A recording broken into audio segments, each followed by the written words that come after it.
is the Better Life, Better Work show, and I'm your host, Allison Crow. I'm an intuitive life and business coach here to help you create better life and better work. I help super successful people, the recovering overachievers, put the soul back in their lives, and I help soulful people create success. On this show, topics range from the mystic to the logistic, and our content will support your being and your doing while on your path to create better life and better work. More is not better. Better is better.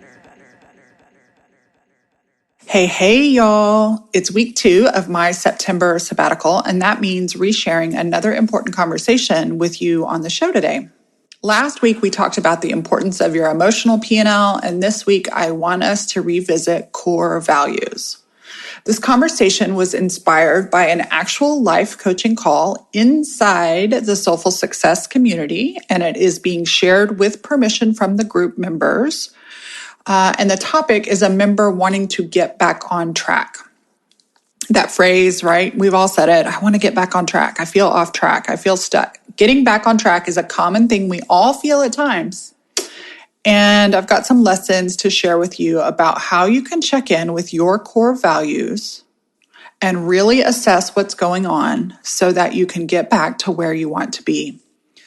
This conversation that my Soully peeps had gave some great insights, and I think it's a conversation worth sharing in case it's where you're at right now as well. I encourage you to listen to this one with a journal or your notepad, somewhere where you can pay attention to insights and really borrow the wisdom that comes out of this call. There's some juicy insights, but also some great questions for you to reflect on. Here you go, and see you next week. This is episode number 55. Hello, gang. Allison Crow here, your favorite life coach. And today I'm bringing you something exciting. Today is the first in a new series we are calling Lessons from Life Coaching Calls.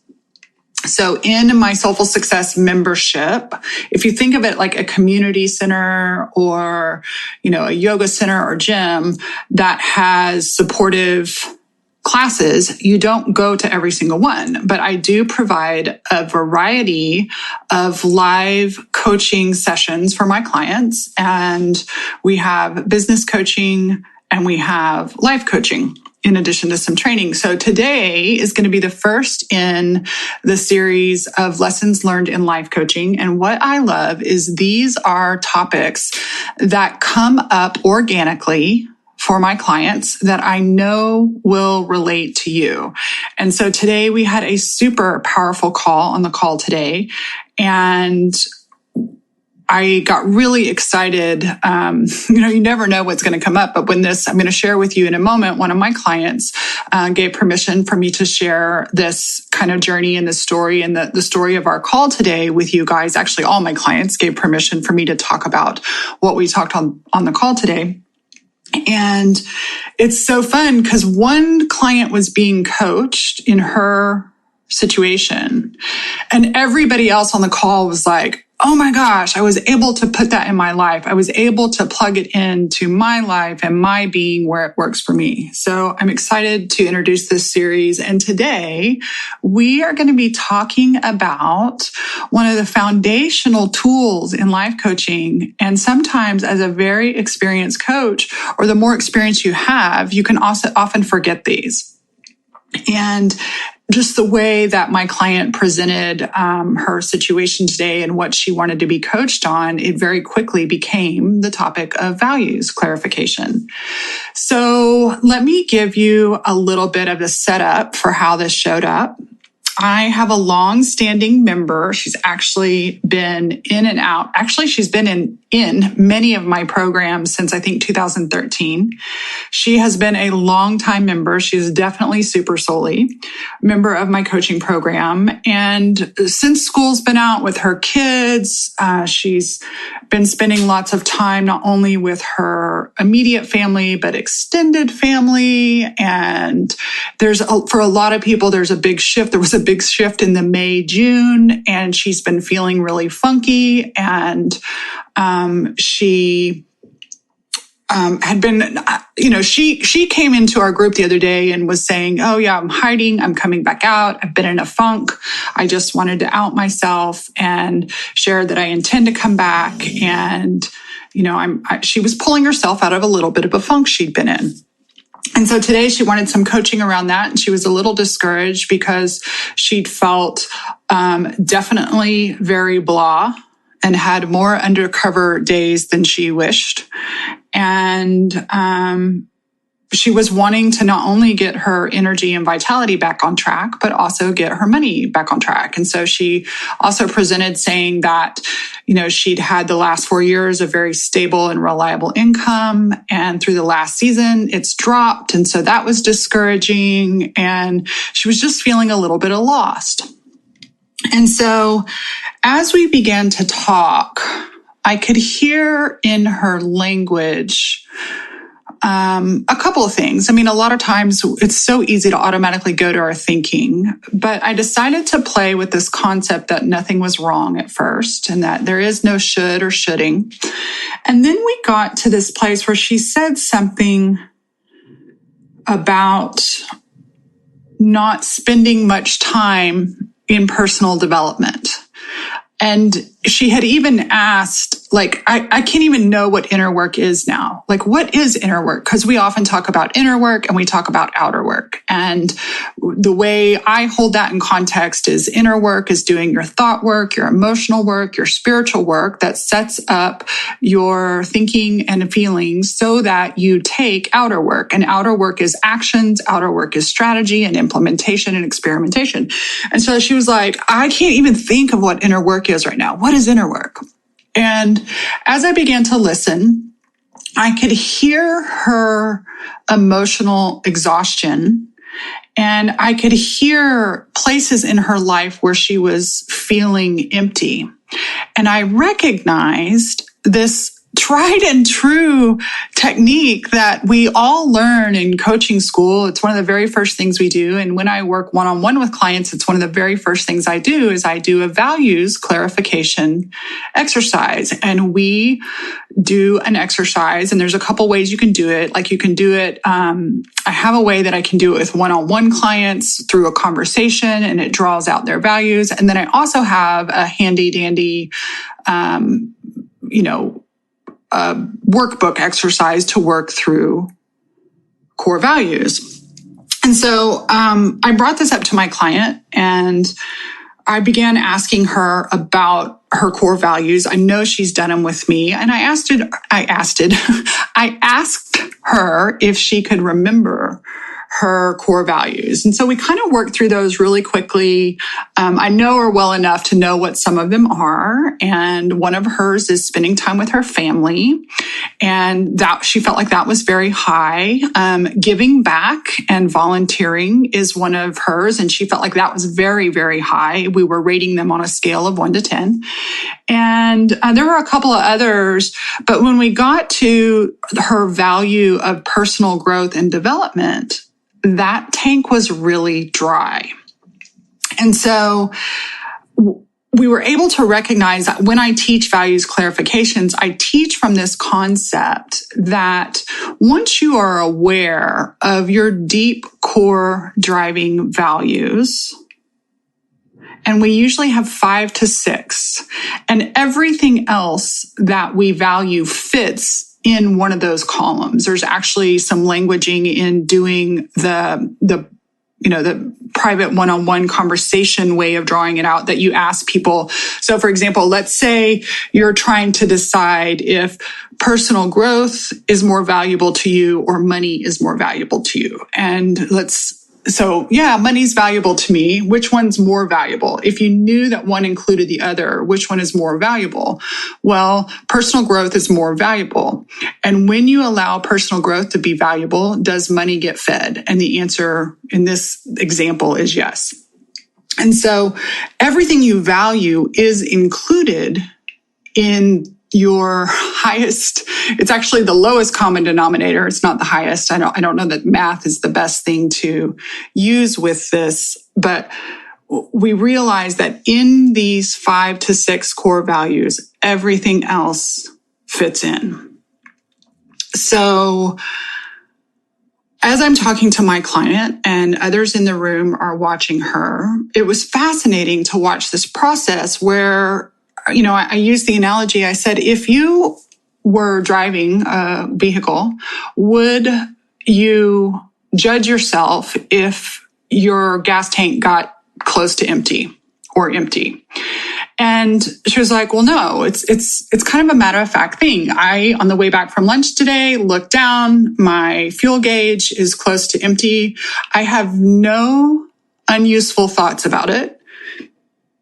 I have no, I shoulda, coulda, woulda. And so my client had showed up kind of like, oh, I should have done this. I should have done this. And I said, well, so does all the shoulda, coulda, and woulda-ing and judging yourself for what the past has been? You've been overextended in volunteering. You've been spending time with your family and on vacation, not only with your family, but extended family. You haven't had a lot of time to do your own personal things. Your kids are now home for the summer. Like you had a major transition. If you didn't judge it, what would it feel like? What could it be like? In the same way that we notice that our fuel tank is empty. I don't know about you, but I don't beat myself up.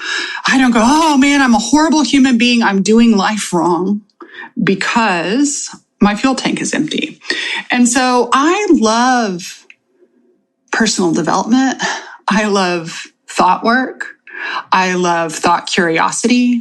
I love spiritual thinking. I love coming at my own thinking with curiosity. And sometimes there's actually a little bit more data, and we can use data that we know to assess a situation.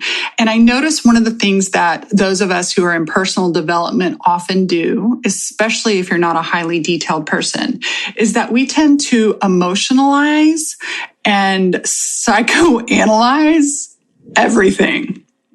Now, in some cases, this totally helps, but others of us end up in a spinning cycle of self-judgment that isn't useful, that begins to create more shitty thoughts, and shitty thoughts end up creating shitty experience of any circumstance that you have.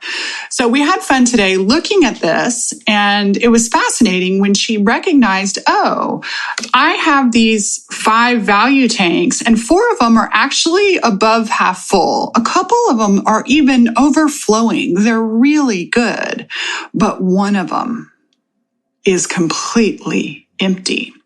And so just like a big rig tanker truck, even some small trucks here, I am from Texas, y'all, some trucks have multiple gas tanks. And so I use this analogy of the giant big rig, and they have a couple of tanks. We as human beings, our values are our life energizers. And our values, and when those values are being met, it is the intrinsic fuel that brings energy and joy to your life and work. And when your values are all being met, you are, there goes the dogs and dad coming home from the day. So when your values are all being met, you are enjoying life, you're functioning well and at your best. And when even one value is low, it can throw your whole system off. And so if you imagine that each one of these values is a fuel tank that supports your life, when all 5 tanks are full, that's flow state. That's when life is working. Circumstances don't really get to us. Life works almost magically. We find satisfaction and joy. We're in the flow state. But even when one tank is off and the other 4 are full, it's as if a car is trying to make it down the road with a full gas tank, but the engine oil tank is completely dry, right? And so when you have a vehicle, you need all the elements of your vehicle to be highly functioning. And when one of our core values is not being met, it's so easy to forget that it's as simple as filling that tank.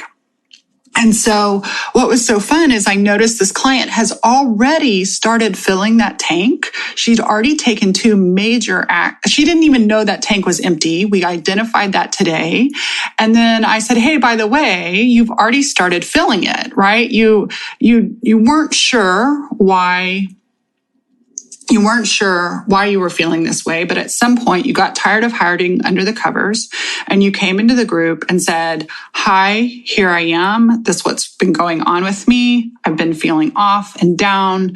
Could my friends check on me? And I'm getting back in the groove. I'm going to be more present and I'm going to be more connected. Basically, she is re-plugging in to the community that supports her in personal and professional growth, in mindset thinking, essentially filling her brain with people and thoughts that increase the level of fuel in the personal growth tank.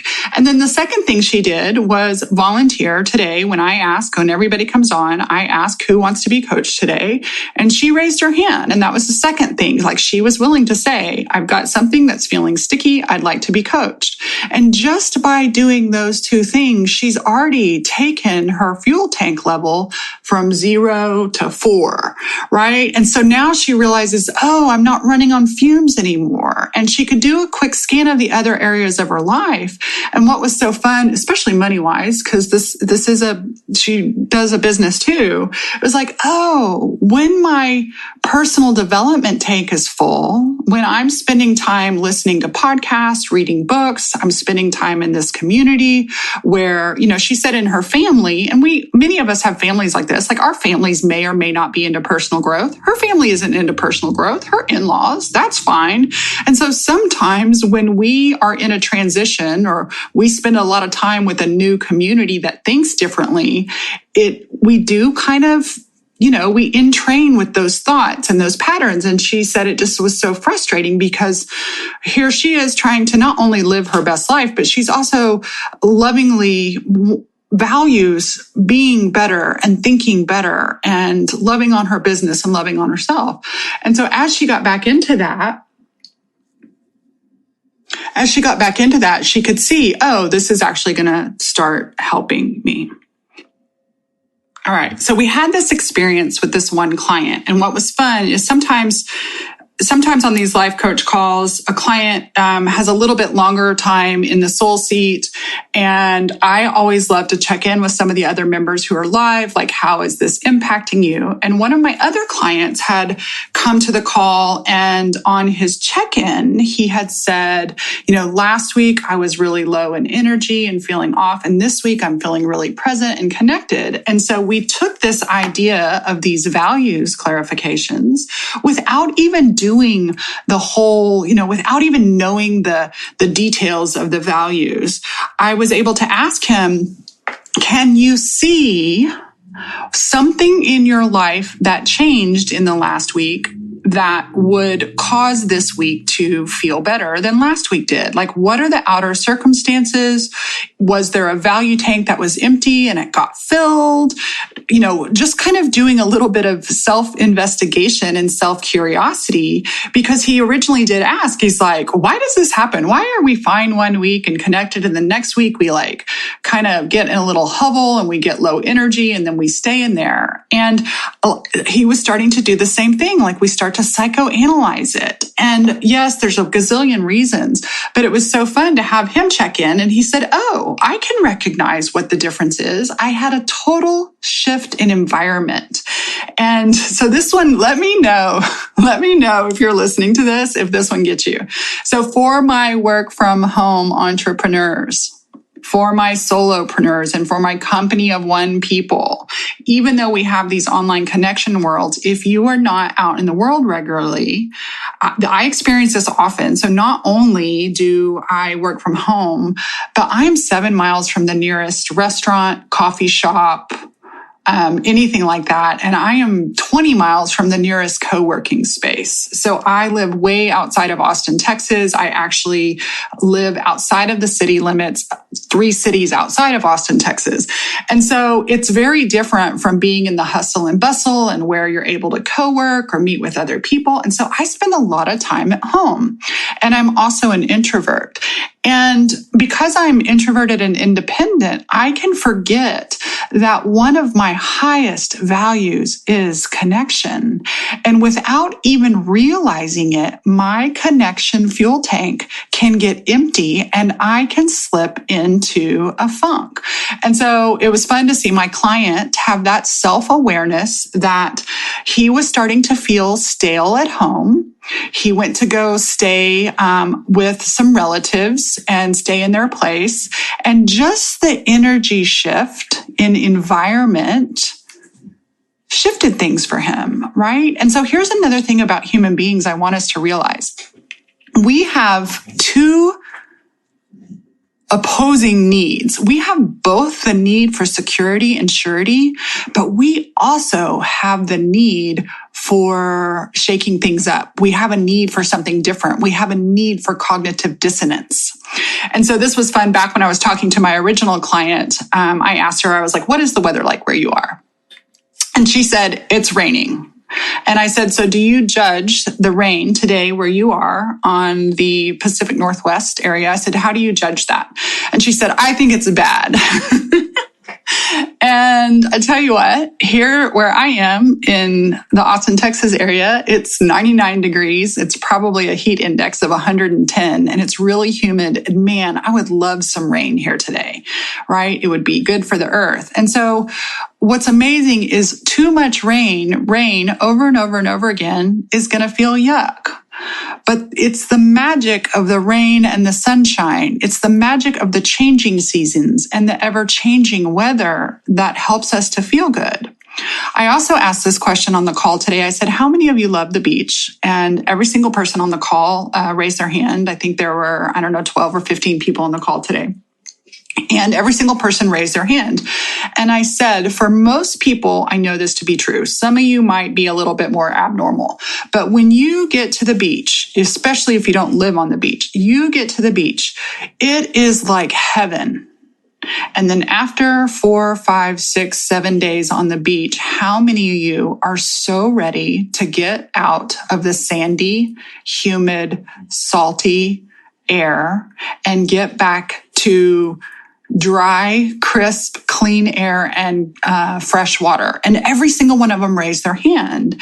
And I said, so this is similar to, we may not call it a value, but we forget how much our organic system of body and emotions and spirit needs a little variety, right? Is variety one of your core values?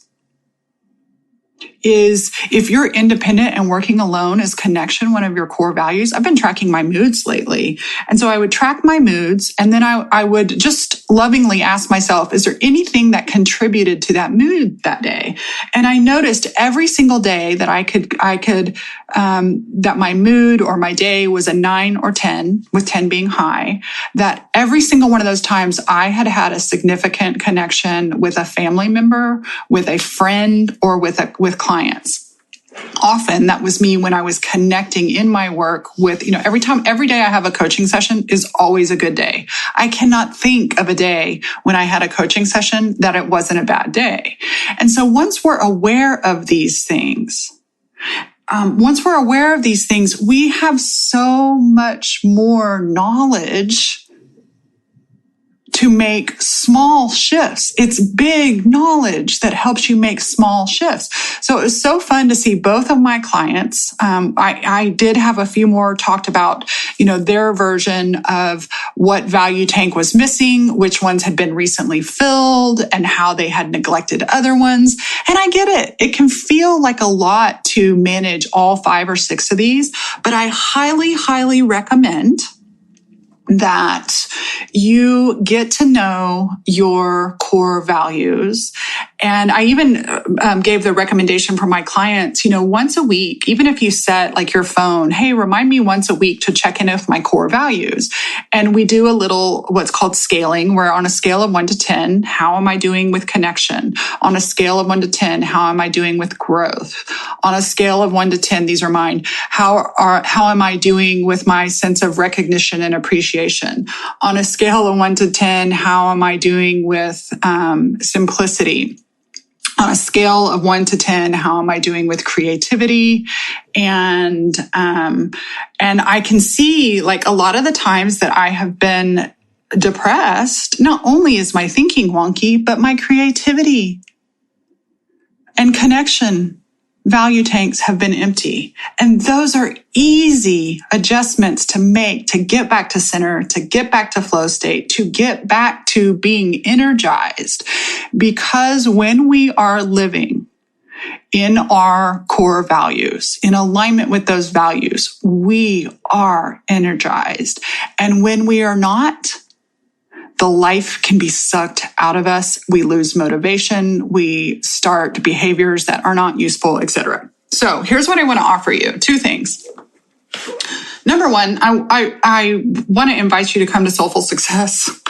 I'm so not ashamed of doing that. I just want to invite you to come and be a member of Soulful Success. In Soulful Success, I actually have a values clarification exercise available to my clients.